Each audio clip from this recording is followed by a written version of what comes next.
Hello students, कैसे हैं आप सब। आईसीटी वर्चुअल क्लासरूम में आपका स्वागत है।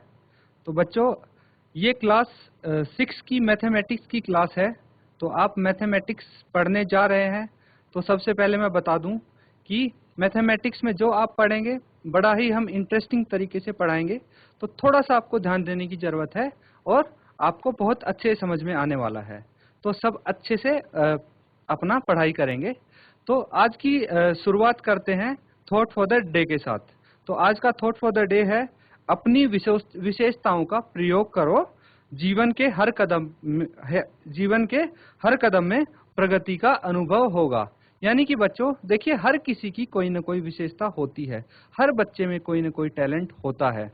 बस क्या है कि आपको पहचानना है कि आप में क्या टैलेंट है, क्या कौन सी चीज आप बहुत अच्छे से कर पाते हो। ठीक है, लोग आपकी किस चीज में तारीफ करते हैं कि हाँ भाई ये चीज तो ये बिल्कुल बेस्ट करता है बच्चा। ठीक है, तो आप क्या करो, अपनी विशेषताओं का प्रयोग करोगे हर चीज में, तो क्या होगा, आपको सफलता का अनुभव जरूर होगा, आपको सफलता जरूर मिलेगी अगर आप अपनी विशेषताओं का इस्तेमाल करते हो। तो इसी के साथ बच्चों आज का दिन हम शुरू करते हैं और अपना चैप्टर के बारे में डिस्कस करते हैं बच्चों। तो पहला चैप्टर आपका है नोइंग आवर नंबर्स, यानी अपनी संख्याओं के बारे में जानकारी। तो आज हम डिस्कशन करेंगे बच्चों, और बिल्कुल बेसिक से हम स्टार्टिंग करेंगे। तो संख्याएं क्या होती हैं आपको पता है, नंबर्स जैसे 1 2 3 4 गिनती होती है नॉर्मली, उसके बारे में हम जानकारी लेंगे। हम पता करेंगे कि नंबर्स कैसे होते हैं, क्या क्या होते हैं नंबर्स में, कौन से संख्याएं आती हैं। ठीक है, तो इस तरह से हम इसके बारे में अब काफी सारी डिस्कशंस करने वाले हैं आज। तो आज का लेक्चर काफी इंटरेस्टिंग होने वाला है बच्चों, बिल्कुल आप ध्यान से सुने और अच्छे से आप प्रैक्टिस करेंगे तो आपको अच्छे से आएंगे। तो धीरे धीरे करके, थोड़ा थोड़ा करके रेगुलर अपनी प्रैक्टिस बनाए रखें। तो चलिए स्टार्ट करते हैं आज का लेक्चर स्मार्ट बोर्ड पे। तो बच्चों, अपनी संख्याओं की जानकारी आपको होनी चाहिए। सबसे पहले मैं एक चीज आपको बताता हूं, यहाँ पे जो हम करने जा रहे हैं वो है संख्याओं के बीच में कंपैरिजन करेंगे। हम क्या करेंगे बच्चों, संख्याओं के बीच में कंपैरिजन करेंगे। तो सबसे पहला जो टॉपिक आपके सामने आता है वो आता है संख्याओं की तुलना। क्या आता है बच्चा, संख्याओं की तुलना।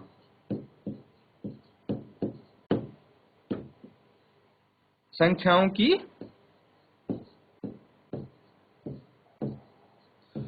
तुलना। तो बच्चों, दो संख्याएं आपको दी होंगी तो उनकी आप तुलना करेंगे। इसको इंग्लिश में मैं बता देता हूं, क्या बोलेंगे आप, इंग्लिश में आप बोलेंगे कंपेयरिंग नंबर्स। क्या बोलेंगे, कंपेयरिंग नंबर्स। तो संख्याओं की तुलना करो, या फिर आप बोल सकते हो कि नंबर्स को हम कंपेयर कर रहे हैं, तो वो कैसे होगा। तो उदाहरण के जरिए आपको मैं समझाने की कोशिश करता हूं। जैसे मान लीजिए कि आपके पास एक संख्या है 52, 52। इसको आप कंपेयर करेंगे एक संख्या है 8 इससे। तो मैं आपसे पूछता हूं, क्या आपको पता है 52 और 8 में से कौन सी संख्या बड़ी है। आप कैसे पता लगाएंगे कि इन दोनों में से कौन सी संख्या बड़ी है। तो देखिए, पता लगाने का तरीका बिल्कुल सिंपल है। सबसे पहले आप देखेंगे कि कौन सी संख्या कितने अंकों की है। जैसे कि 8 जो संख्या है वो कितने अंकों की है, वो सिर्फ एक अंक की है बच्चों। 8 संख्या एक अंक की है, जबकि 52 संख्या में कितने अंक आते हैं, 2 अंक आते हैं। तो ये तो सीधे सीधे हमें पता लग रहा है कि देखिए, कोई भी 2 अंकों वाली संख्या हमेशा बड़ी होगी किसी एक अंक वाली संख्या से। तो 52 हमेशा हमारा बड़ा होगा, 52 बड़ा होगा 8 से। ये तो बिल्कुल सिंपल है। तो आप समझ सकते हैं कि जैसे एक और मैं उदाहरण बताता हूं कि अगर आपके पास है, मान लीजिए 521 है, और इसको कंपेयर कर रहे हैं आप 99 से, 99 से। अब बता दीजिए कि इन दोनों में से कौन सी संख्या बड़ी है। एक 3 अंकों की संख्या है और एक 2 अंकों की संख्या है आपके सामने। तो मैंने बताया कि जिस संख्या के ज्यादा अंक होंगे वो हमेशा बड़ी होगी कम अंकों वाली संख्या से। तो कम अंक यहाँ पे किसके हैं, 99 के, 99 के कम अंक हैं क्योंकि उसके पास 2 अंक हैं, जबकि 521 के पास 3 अंक हैं। तो 3 अंकों वाली संख्या 2 अंकों वाली संख्या से बड़ी हो जाएगी। ऐसे ही 4 अंकों वाली संख्या 2 अंकों वाली संख्या से भी बड़ी होगी, 1 अंक वाली संख्या से भी, और 3 अंकों वाली संख्या से भी बड़ी होगी। ठीक है, तो देखिए अगर अंकों का डिफरेंस है तो आप पता लगा लेंगे सिंपली आसानी से कि भाई जो ज्यादा अंकों की संख्या है वो कम अंकों की संख्या से बड़ी होगी। लेकिन प्रॉब्लम कहाँ आ सकती है, इसके बारे में हम बात करेंगे। प्रॉब्लम जहां आ सकती है वो है कि मेरे पास दोनों संख्या है बराबर अंकों की, यानी कि मैं कहता हूं कि देखिए 52 और 22 में से कौन सा बड़ा है।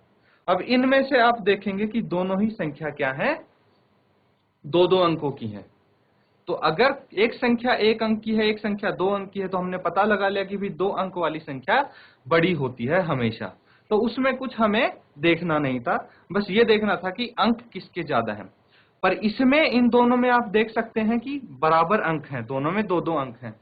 तो हम क्या कंपेयर करेंगे, तो सबसे पहले हम जो लेफ्ट हैंड साइड की तरफ डिजिट है, अंक है, उनको आपस में कंपेयर करेंगे। लेफ्ट हैंड मतलब बच्चों जो बाईं तरफ है, उसको हम कंपेयर करेंगे, उस अंक को, उस डिजिट को कंपेयर करेंगे।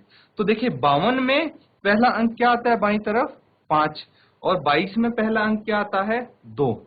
अब आप बताइए कि 5 और 2 में से कौन सा बड़ा है। 5 और 2 में से 5 बड़ा है, बिल्कुल। तो हम सीधा सीधा ही इसमें लिख सकते हैं 5 और 2 में से 5 बड़ा है, यानी 52 22 से बड़ा है।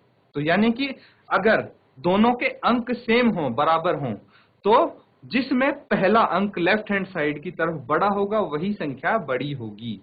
ये चीज भी आपको समझनी पड़ेगी। अब बच्चों एक चीज और आती है, अगर मैं बोलूं 52 है ये, और ये है 55, ये भी 2 अंकों की संख्या है। ठीक है, ये भी 2 अंकों की संख्याएं हैं। लेकिन इसमें एक और ट्विस्ट आ गया। क्या ट्विस्ट आया है, देखिए कि हम सबसे पहले क्या करते हैं, पहली संख्या कंपेयर करते हैं लेफ्ट हैंड साइड से या फिर बाईं तरफ से, अगर दोनों संख्याओं के अंक सेम हो तो यहाँ पे देखिए आपको अंक सेम नजर आ रहे हैं। तो पहली संख्या को अगर हम कंपेयर करेंगे तो 52 और 55 में लेफ्ट हैंड साइड से पहली संख्या क्या है, 5, दोनों में क्या है, 5 है, जो कि बराबर है। अब क्या करें, क्या ये दोनों संख्या आपको बराबर लगती है, नहीं, कोई एक तो बड़ी है और एक छोटी है, क्योंकि 52 और 55 अलग अलग संख्याएं हैं।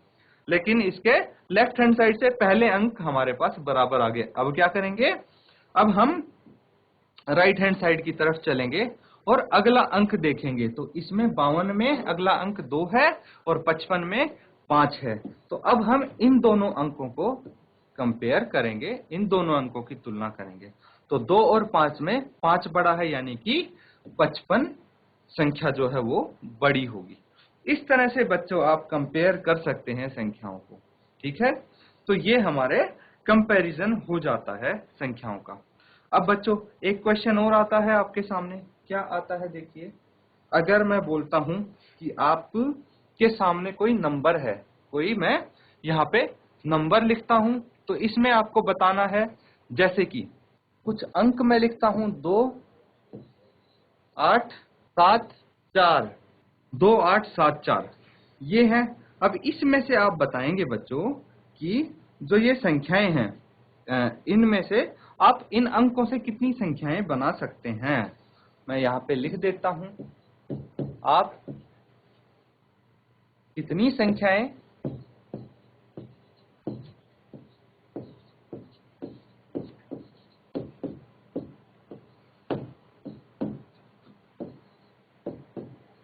बना सकते हैं।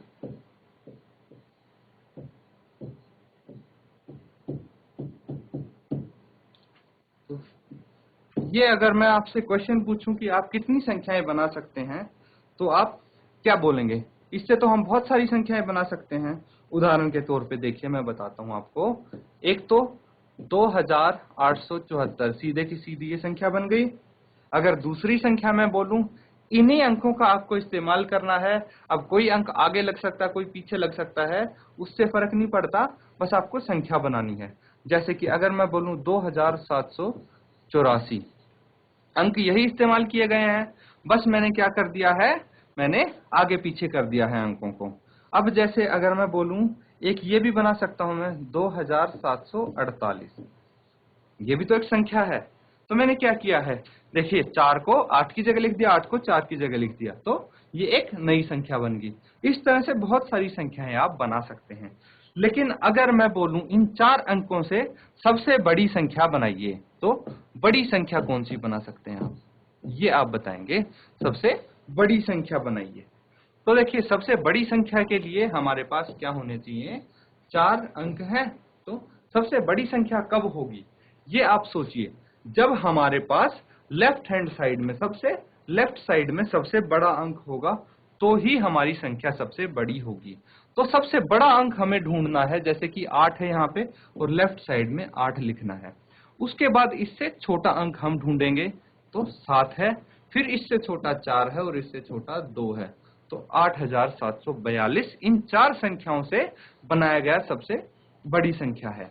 इसी तरह सबसे छोटी संख्या अगर बोली जाए कि सबसे छोटी संख्या आप लिखें इन 4 अंकों से बना के, तो आप क्या करेंगे, इस बारी लेफ्ट हैंड साइड में आप सबसे छोटी संख्या देखेंगे।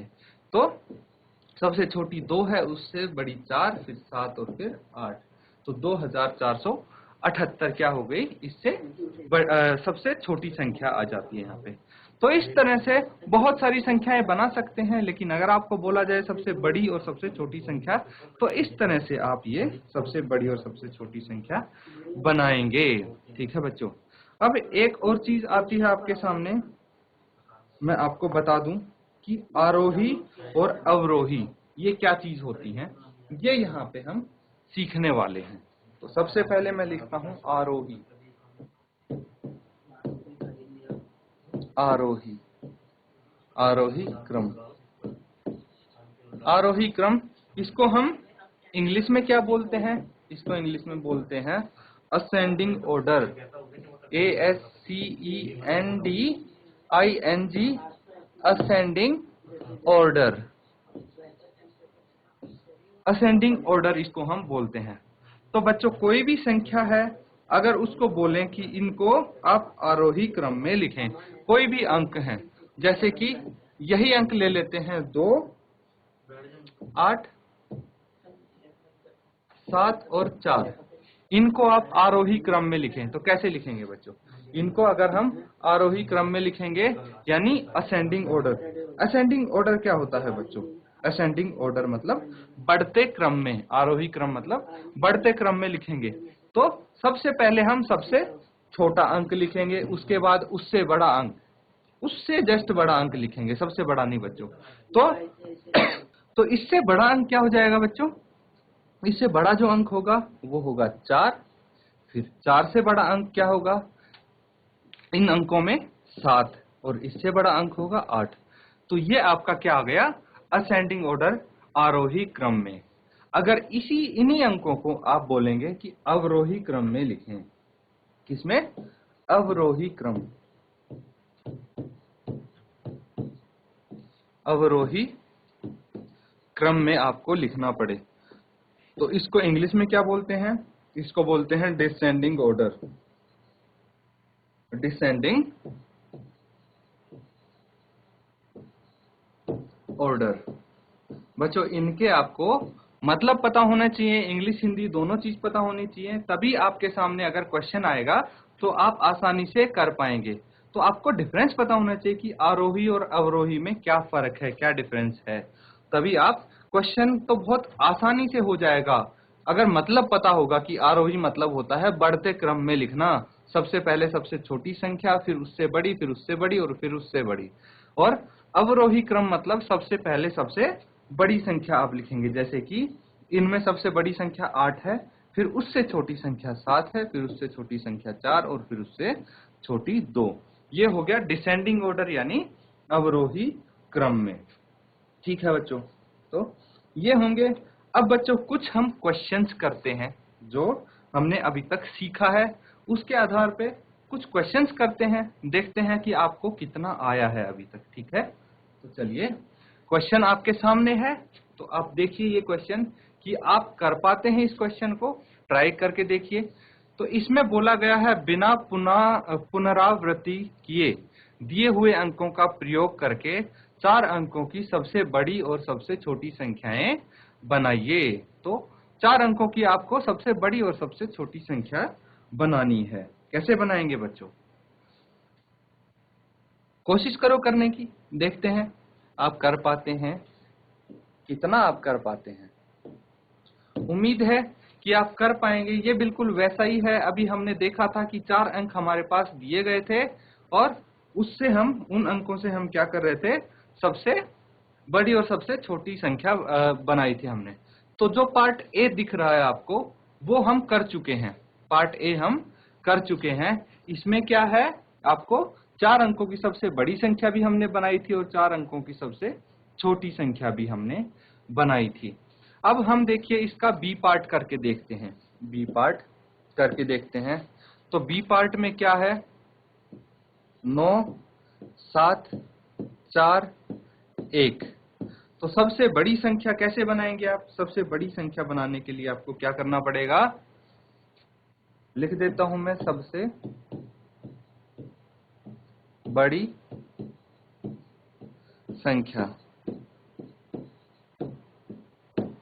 सबसे बड़ी संख्या अगर आपको बनानी है तो कैसे बनाएंगे आप? सबसे बड़ी संख्या बनाने के लिए लेफ्ट हैंड साइड में आप कौन सा अंक लिखेंगे? जो अंक सबसे बड़ा होगा वो लिखेंगे। तो सबसे बड़ा इसमें 9 है।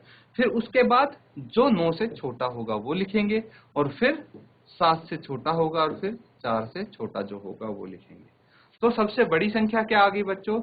9741 सबसे बड़ी संख्या आ गई इन 4 अंकों का इस्तेमाल करके। अब अगर आपको बोला जाए कि सबसे छोटी संख्या आप बताइए, सबसे छोटी संख्या। छोटी संख्या कैसे बनाएंगे आप? सबसे छोटी संख्या के लिए भी आप क्या करेंगे, 4 अंक आपको लिखने हैं। तो 4 अंक लिखने के लिए आप क्या करेंगे, देखिए सबसे पहले हमें छोटी संख्या बनानी है, इसलिए सबसे पहले लेफ्ट हैंड साइड में हम सबसे छोटा अंक लिखेंगे, फिर उससे बड़ा अंक, फिर उससे बड़ा और फिर सबसे बड़ा अंक लिखेंगे। तो ये सबसे छोटी संख्या बन जाते हैं कितनी, 1479। ठीक है बच्चों? तो इस तरह से आप सबसे छोटी और सबसे बड़ी संख्या बना सकते हैं। अब देखिए नेक्स्ट पार्ट अगर हम करते हैं, पार्ट सी, भाग अगर सी करते हैं हम, तो वो कैसे करेंगे? तो थोड़ा सा ये ट्रिकी होगा।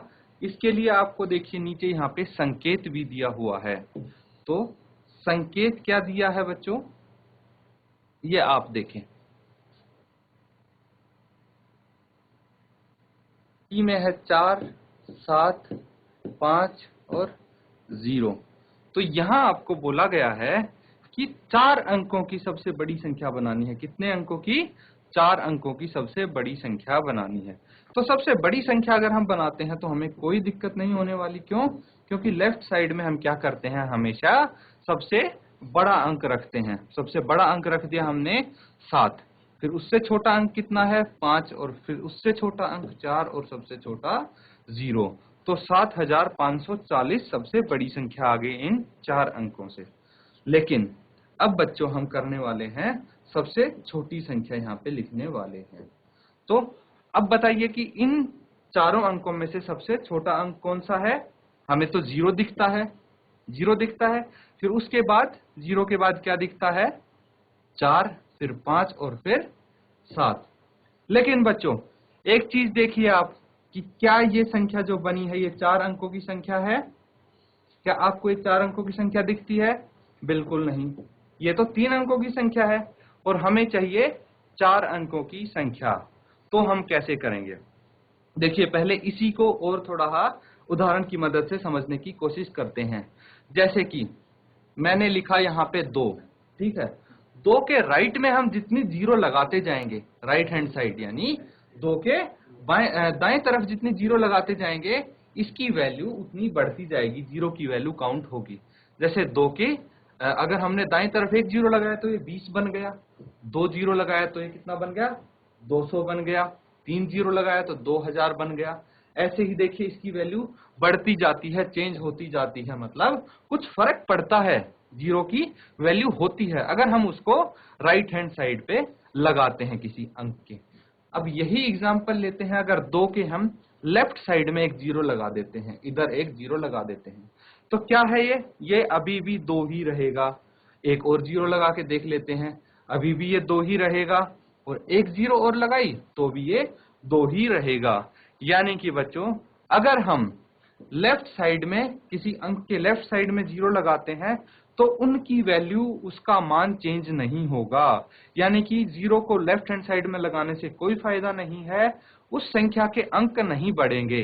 वो देखिए अब एक अंक की ही संख्या है ये, लेकिन यहाँ पे 3 अंकों की संख्या हो गई, इसीलिए अगर जीरो लेफ्ट हैंड साइड में लगाते हैं तो वो उसकी कोई वैल्यू नहीं होगी। ये हमने इसलिए समझा बच्चों कि अब हम क्या करेंगे, अब हम जीरो को लेफ्ट साइड में नहीं लेंगे, जीरो को बिल्कुल सबसे लेफ्ट में नहीं लेंगे, लेकिन हमें संख्या भी सबसे छोटी चाहिए। तो हम क्या करेंगे, जीरो के बाद जो संख्या है उसको लिखेंगे लेफ्ट में। तो जीरो के बाद कौन सी है, जीरो से जस्ट बड़ी है 4। उसके बाद जीरो तो लिखना ही है हमें, और सबसे छोटी संख्या तभी बन पाएगी जब इस 4 के बाद हम जीरो लिखेंगे। तो 4 के बाद हमने जीरो लिख दिया, फिर उससे बड़ी संख्या कितनी है 5, और फिर उससे बड़ी संख्या 7 है। तो ये हो गया 4057। ठीक है बच्चों, तो ये आप देखेंगे कि सबसे छोटी संख्या, फिर उससे बड़ी संख्या, और फिर उससे बड़ी संख्या हम यहाँ पे लिख पा रहे हैं। तो इसी तरह बच्चों आप ये क्वेश्चंस करेंगे।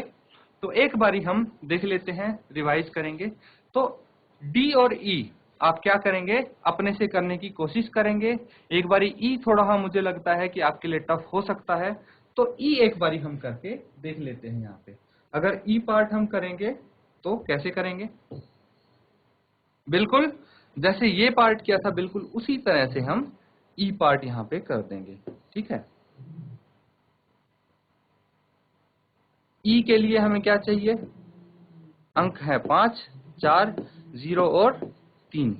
अब इसमें बच्चों सबसे बड़ी संख्या कौन सी बनेगी आपकी, सबसे लेफ्ट में आप सबसे बड़ा अंक लिखेंगे, फिर उससे छोटा अंक, फिर उससे छोटा, और फिर उससे छोटा। तो ये 4 अंकों की सबसे बड़ी संख्या बन गई। अब सबसे छोटी संख्या बनाने के लिए आप क्या करेंगे, 4 अंकों की बच्चों देखिए सबसे छोटी संख्या आप कैसे बनाएंगे। सबसे लेफ्ट में आप जीरो नहीं लिख सकते, अभी हमने सीखा था कि अगर जीरो लिखेंगे तो उसकी कोई वैल्यू चेंज नहीं होगी, क्योंकि लेफ्ट हैंड साइड में लगाने से जीरो की कोई वैल्यू नहीं होती। और हमें 4 अंकों की संख्या चाहिए, अगर लेफ्ट में लगा देंगे तो ये 3 अंकों की संख्या बनेगी। इसीलिए जीरो से जस्ट बड़ा कौन सा अंक है 3, हम वो लेंगे। ठीक है बच्चों, तो ठीक है, जीरो से थोड़ा सा बड़ा अंक हमने लिया, उसके बाद हम जीरो लिखेंगे, और फिर उससे बड़ा अंक 4 और उससे बड़ा 5। तो ये सबसे छोटी संख्या बन गई इन अंकों का इस्तेमाल करके। कितनी बन गई, 3045। ठीक है बच्चों, तो स्टूडेंट्स आज के लिए बस इतना ही करेंगे हम, और जितना भी हमने किया है इस लेक्चर में, तो बच्चों आप थोड़ा थोड़ा करके प्रैक्टिस जरूर करते रहें घर पे। तो जो आज किया है उसको आज ही अगर एक बारी रिवाइज कर लेंगे तो आपका एकदम पक्का हो जाएगा, आज जो आपने किया है अच्छे से समझ में आ जाएगा, और उसके आधार पे आप क्वेश्चन भी कर पाएंगे। क्योंकि आगे आगे जैसे चैप्टर बढ़ेगा तो आपको जो आप कर रहे हैं इसका इस्तेमाल होगा क्वेश्चंस में, इनका यूज क्वेश्चंस में होने वाला है। इसीलिए थोड़ा थोड़ा करके अगर आप सीखते रहेंगे तो एंड में आपके ऊपर कोई बर्डन नहीं होगा और आपको सारी चीजें आती होंगी। इसीलिए मैं बोलता हूँ फिर से कि आप जरूर एक बार इसको रिवाइज करना। अभी क्लास में कर लिया है, ठीक है, अभी याद है आपको, 2-4 घंटे बाद फिर से एक बार उठा के देखना कि क्या आपको ये समझ में आ गया। तो इसी के साथ बच्चों आज का लेक्चर हम खत्म करते हैं। Thank you and have a nice day.